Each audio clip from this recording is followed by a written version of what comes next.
Halo guys, balik lagi di channel Bang Onip, channel yang membahas alur komik.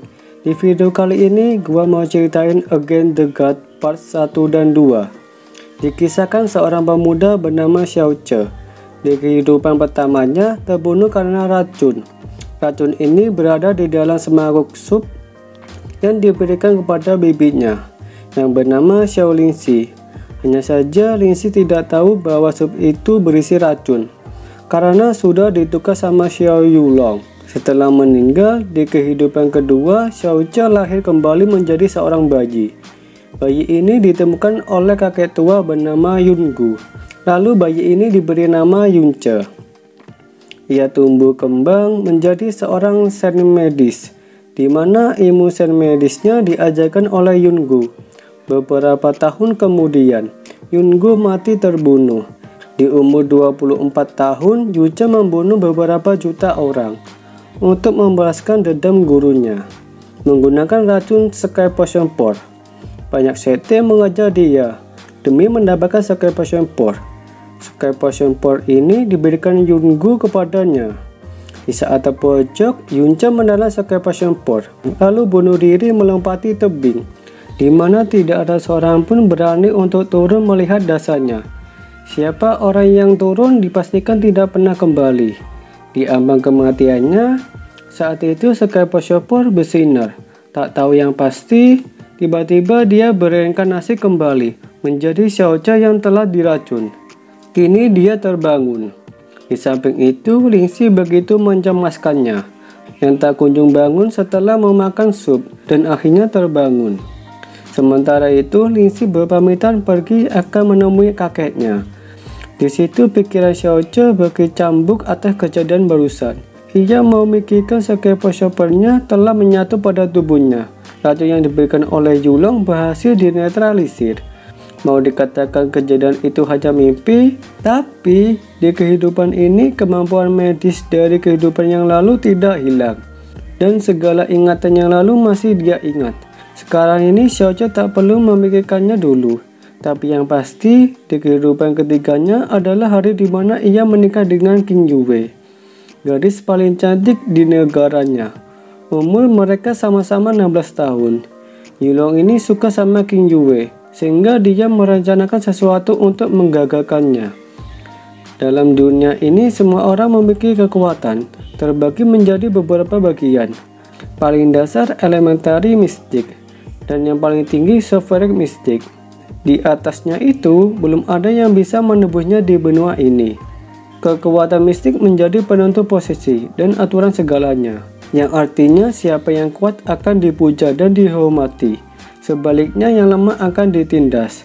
Nah, Xiao Ce ini dikenal semua orang sebagai anak cacat, karena meridiannya telah rusak dan tidak bisa disembuhkan, sehingga Xiao Ce tidak bisa berkultivasi untuk mendapatkan kekuatan mistik.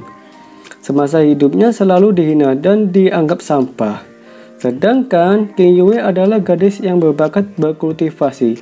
Ia juga diterima di sekte terkenal Frozen Cloud. Di tempat lain, Xiao Ce sudah bersiap-siap menyebut calon istrinya. Di depan, Xiao Ce sudah disambut pengawal mukanya yang tak wajar. Dan anehnya lagi, mobilisasi yang seharusnya kuda, ini malah disiapkan keledai. Xiao Ce tak mempersalahkan hal itu.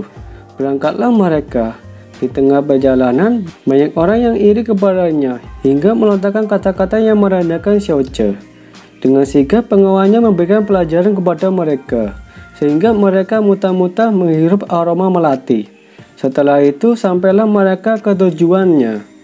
Di situ Xiao Ce sudah disambut keluarga King Yue yang sudah menunggunya.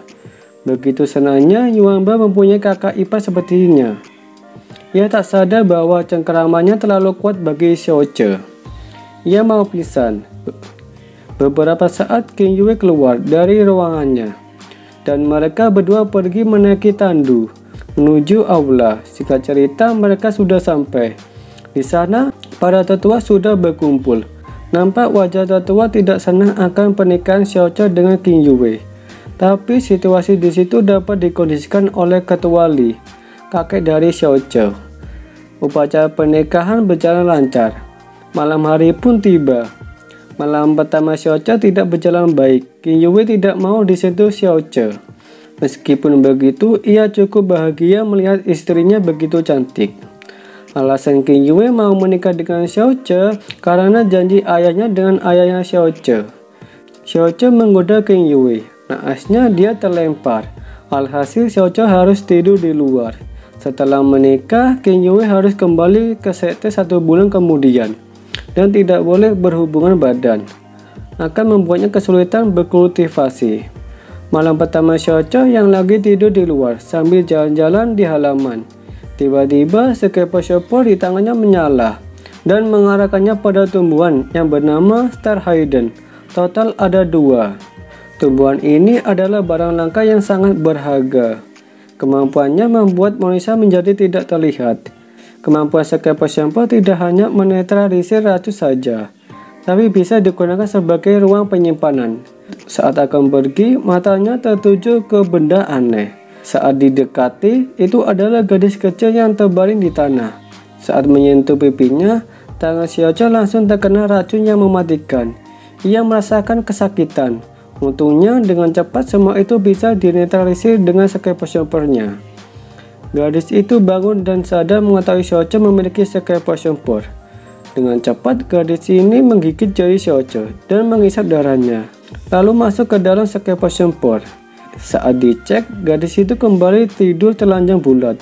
Gak lama kemudian, Lisi datang menghampiri. Kedua orang ini saling mencintai satu sama lain. Karena mereka bibi dan keponakan, mereka tidak bisa menjalin cinta dan menikah. Setelah panjang lebar mengobrol, di sinar bulan sambil melihat bintang, mereka tertidur hingga pagi. Saat bangun, Xiao Ce baru sadar ada selimut yang menutupinya. Selimut ini berasal dari kamarnya. Rupanya Qin Yue datang membawakan selimut waktu mereka tertidur. Di sini, Xiao Ce kembali ke kamarnya dengan mengendap-endap. Datanglah Qin Yue. "Gimana? Nyenyak kan tidur di luar?" tanya Qin Yue. Tak ingin memperkeruh masalah, Xiao Ce menenangkan istrinya. Di luar tersiar kabar bahwa sekte Xiao akan mengambil 1 orang berbakat dari keluarga Xiao untuk bergabung ke sekte, sehingga banyak orang mulai giat berlatih. Adapun berakting aneh. Scene berpindah Xiao Ce yang sedang pergi dengan kakeknya. Di sini Yulong mendatangi Qin Yue. Ia mencoba menggoda Qin Yue. Qin Yue yang tidak senang saat berkultivasi diganggu. Yulong menantang duel Qin Yue. Dengan menantangnya, dia berpikir akan dapat pujian darinya. Tanpa diduga, baru mulai bertarung, ia sudah mendapatkan tamparan keras hingga giginya lepas. Qin Yue menyuruh menyudahi pertarungan ini. Tapi, Yulong mengabaikan peringatan tersebut. Ia bangkit kembali. Bisa kita tebak, Yulong dihajar Qin Yue hingga babak belur. Ia ketakutan bergegas pergi. Namun naasnya, dia bertemu Xiao Ce. Yulong menambah kecepatan jalan sambil menutupi wajahnya. Xiao Ce hanya menyapa saja dan kembali melanjutkan perjalanan menemui istrinya. Xiao Ce melihat istrinya yang sedang sakit, lalu ia menjelaskan panjang lebar tentang penyakit yang dialaminya. Xiao Ce meminta membiarkannya mengobati dengan kemampuan sains medisnya. Dimulailah Xiao Ce mengeluarkan jarum perak. Qin Yue yang masih bengong apa yang dilakukan Xiao Ce, tanpa ia sadari, jarum di tangan Xiao Ce berpindah di tangan Qin Yue yang sudah tertancap. Qin Yue dibuat keheranan. Pasalnya kemampuan Xiao Ce seperti orang pada tingkat penyembuhan sains. Beberapa saat kemudian, Xiao Ce berhasil menyembuhkan Qin Yue. Tidak hanya itu, ia juga menawarkan Qin Yue untuk membuka meridiannya, sehingga kultivasinya bisa meningkatkan hingga 3 kali lipat. Karena kemampuan Xiao Ce yang bisa menyembuhkannya, Qin Yue menerima tawaran itu. Hanya saja, dia harus telanjang. Meski awalnya marah, Qin Yue membuka pakaiannya dengan teknik akupuntur. 2 jam kemudian, Xiao Ce berhasil membuka semua meridian Qin Yue. Itu terlalu banyak mengkonsumsi mistiknya. Xiao Ce cukup kelelahan hingga tertidur. Qin Yue kaget dengan perbedaan tubuhnya yang melonjak secara drastis. Di tempat lain, Xiao Li, kakek dari Xiao Ce, ziarah ke kuburan anaknya, ayah dari Xiao Ce. Di sini, ia mengungkapkan bahwa Xiao Ce bukan anak dari Xiao Ying. Lantas saja, Yulong mendengar semua itu. Kakek Li menyadari bahwa ada orang yang sedang menguping pembicaraannya. Ia menampakkan dirinya dengan membawa pesan dari tetua. Meskipun ditekan niat membunuh yang menakutkan, Yulong mengelak tak mendengar apapun. Setelah menyampaikan amanah, Yulong pergi. Keesokan harinya, hari di mana utusan sekte pun tiba. Yang datang adalah anak dari ketua sekte, Xiao Kuan-yun. Dia adalah orang sombong dan kasar, karena mengandalkan latar belakang statusnya. Kedatangannya tidak dengan tangan kosong. Ia membawa bikisan di tangannya, yaitu Mystic Connection Powder. Khasiatnya bisa memperbaiki meridian.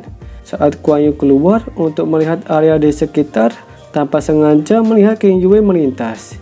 Ia jatuh hati kepadanya, karena ayahnya berpesan untuk tidak merebut istri orang. Pupus sudah harapan Kuan Yin. Yulong yang melihat itu menawarkan Lingxi kepadanya. Mulailah skema jahatnya. Dan berakhir sudah video kali ini. Kita tunggu aja video selanjutnya. Saya tuh di channel Bang Onip. Bye bye.